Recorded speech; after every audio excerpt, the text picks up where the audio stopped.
कपास की फसल को लगाए हुए भी 1 महीना से लेकर 2 महीने के आसपास हो चुका है और अभी वह समय है जब कपास की फसल के अंदर सफेद मच्छर हो, हरा तेला हो, माहू हो, उसके अलावा थ्रिप्स और उसके साथ ही साथ में गुलाबी सुंडी की समस्या पौधे के चारों तरफ मंडराने लगती है। किसान भाई अक्सर इस अवस्था पर मोनो का स्प्रे निकाल देते हैं और सोचते हैं कि रस चूसक कीट भी खत्म हो जाएंगे और सभी प्रकार की इल्लियों का भी नाश हो जाएगा, लेकिन हकीकत में ऐसा नहीं है।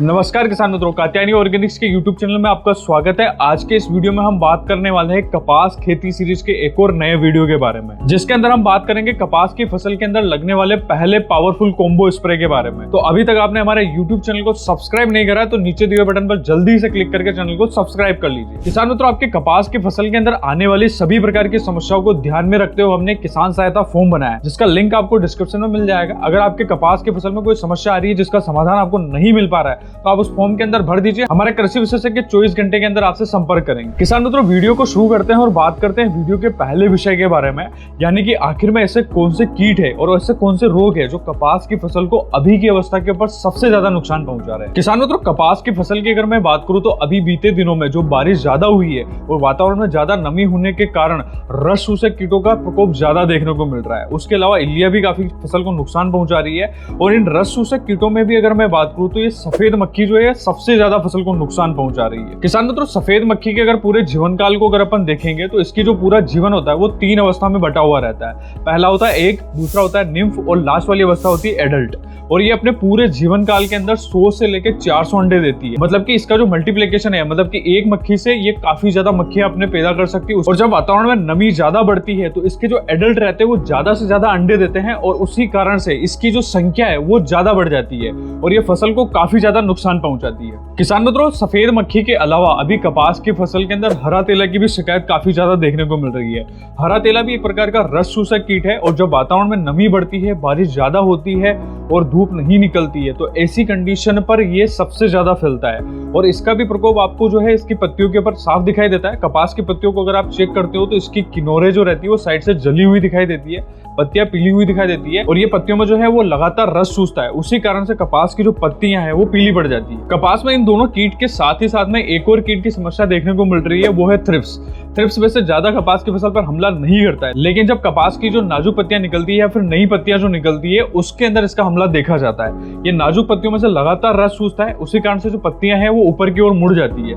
जैसे लीफ कर्लिंग आती है और आगे चल के जो है फसल के अंदर वायरस की समस्या भी देखने को मिल जाती है। तो ये थ्रिप्स जो है ये भी कपास की फसल को अभी काफी ज्यादा नुकसान पहुंचा रहा है। किसान मित्रों, कपास की फसल के अंदर इन रस चूसक कीटों के अलावा अभी का जो वातावरण है या फिर अभी का जो मौसम है उसी के अंदर गुलाबी सुंडी के जो कीट होते हैं या फिर इसके जो वयस्क होते हैं ये भी फसल के ऊपर हमला शुरू कर देते हैं। इसके जो वयस्क रहते हैं वो ज्यादातर क्या करते हैं, जो अभी फूल जैसे निकलता है, गुड्डी में से जो फूल निकलता है उसके अंदर अपने अंडे छोड़ देते हैं और ये अंडे क्या करते हैं, जब फूल से जब टिंडा बनता है तो उसके अंदर ये चले जाते हैं और जो ये अंडे रहते हैं उस टिंडे के अंदर ही फूटते हैं और उसी कारण से जो है वो गुलाबी सुंडी को कंट्रोल करना काफी मुश्किल हो जाता है, क्योंकि ये शुरुआत में इसका प्रकोप दिखाई नहीं देता है और जब इसका जो लार्वा होता है ये शुरुआती अवस्था से ही उसके अंदर का जो मटेरियल रहता है उसे खा जाता है, नष्ट कर देता है और खाने के बाद बाहर निकलता है। उसके बाद में इसे कंट्रोल करना काफी मुश्किल हो जाता है और उसके साथ ही साथ में फसल को पूरी तरीके से नुकसान पहुंचा चुका होता है। तो किसान मित्रों, अगर ये कपास की फसल में गुलाबी सुंडी जो है इसका प्रकोप आपको शुरुआत में दिखाई नहीं देता है तो इसे कंट्रोल करने के लिए या फिर इसे जांचने के लिए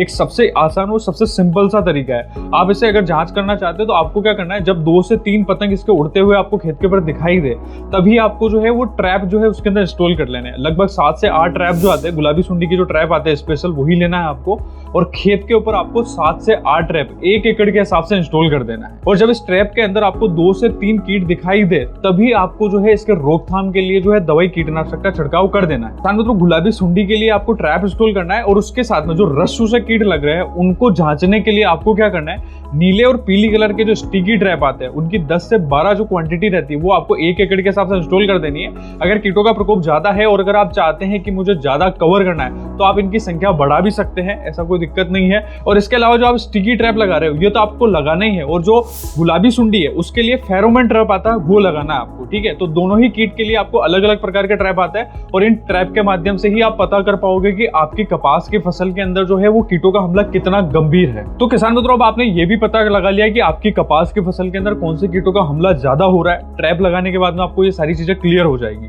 अब इसके बाद में क्या होता है ना कि आपको कीटनाशक सिलेक्ट करने पड़ेंगे, यानी कि सकिंग पेस्ट का अगर अटैक हो रहा है, रस चूसक कीटों का अगर अटैक हो रहा है तो आपको कौन से कीटनाशक लेने हैं, गुलाबी सुंडी का अगर प्रकोप आ रहा है तो आपको किस प्रकार का कीटनाशक लेना है, ये अपन अब आगे बात करें। अगर आपकी कपास की फसल के अंदर जो सकिंग पेस्ट है, मतलब कि सफेद मच्छर का प्रकोप है, उसके अलावा हरा तेला का समस्या आ रही है, थ्रिप्स की समस्या आ रही है और माहू की समस्या देखने को मिल रही है, तो इनको शुरुआती अवस्था में कंट्रोल करने के लिए जब फसल 30 से 40 दिन के आसपास रहे या फिर महीने भर के आसपास रहे तो आपको क्या करना है, सिंपल सा एसिटामाप्रिड 20% जो एसपी फॉर्मुलेशन में आता है उसकी आपको 80 से लेकर 100 ग्राम की मात्रा 1 एकड़ के हिसाब से मिला के छिड़काव के रूप में प्रयोग में ले लेना है। ये शुरुआती अवस्था में काम करने वाला काफी अच्छा कीटनाशक है। जितने भी प्रकार के जो रस चूसक कीट आ रहे हैं ये सभी के ऊपर काफी बढ़िया रिजल्ट दिखाता है। किसान मित्रों, इसके अलावा अगर आपकी कपास की जो फसल है वो बड़ी हो चुकी है, मतलब 30 से 40 दिन के आसपास है या 45 से 60 दिन के बीच में है, जब गुड्डी या फिर फाल बनना शुरू हो जाता है, तो इस अवस्था पर आपको रस चूसक कीटों को कंट्रोल करने के लिए इमिडाक्लोप्रिड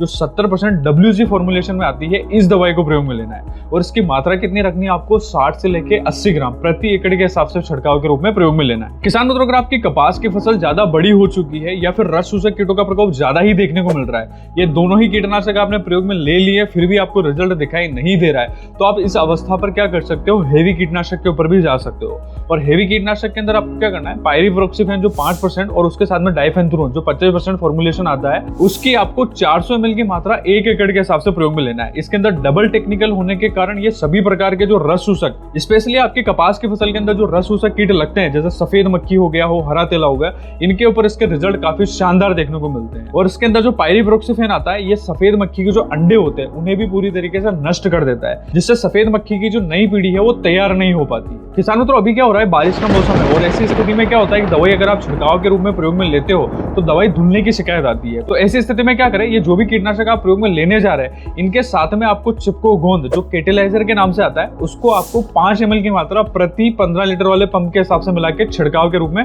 प्रयोग में लेना है, ताकि दवाई के जो रिजल्ट है वो आपको ज्यादा देखने को मिले और ज्यादा बेहतरीन तरीके से आपको दवाई रिजल्ट देके जाए। किसान मित्रों, ये तो थे कीटों की बात। अगर आपकी फसल के अंदर फफूंद जनित रोग की समस्या देखने को मिल रही है और आप चाहते हो कि कपास की फसल के अंदर रोग न लगे, तो आप क्या कर सकते हो, प्रिवेंटिव में एक फंजीसाइड भी इनके साथ में प्रयोग में ले सकते हो। और फंजीसाइड में आपको क्या करना है, एजोक्सोस्ट्रोबिन प्लस टेबुकोनाजोल का जो कॉम्बिनेशन आता है वही आपको प्रयोग में लेना है। ये क्या करेगा, कपास की फसल के अंदर जो अल्टरनेरिया लीफ स्पॉट आता है या फिर उसके अंदर एंथ्रेक्नोज की समस्या आती है, एक और समस्या आती है टिंडा सड़ने की, तो ये जो 3 प्रकार के जो रोग रहते हैं ये इनके ऊपर काफी अच्छे तरीके से काम करता है। और इसके जो डोज है वो आपको 300 ml प्रति एकड़ के हिसाब से रखना है, जिससे आपको क्या होगा कि इसके अंदर डबल टेक्निकल है, तो ये शुरुआत से ही आपकी फसल के अंदर जो फफूंद जनित रोग है वो इंटर नहीं होने देगा, प्रवेश नहीं करने देगा, जिससे फसल जो है वो रोगों से मुक्त रहेगी। तो किसान मित्रों, जो गुलाबी सुंडी है इसके रोकथाम के लिए क्या करना है, आपको प्री फ्लावरिंग स्टेज है या फिर फ्लावरिंग पे जब पौधा आ जाता है तब आपको थाइमेथोक्साम और लेमड़ा साइलोथ्रिन जो आता है इस वाले टेक्निकल को इस्तेमाल में लेना है। इसके अंदर लेमड़ा होता है, तो लेमड़ा क्या करेगा कि जो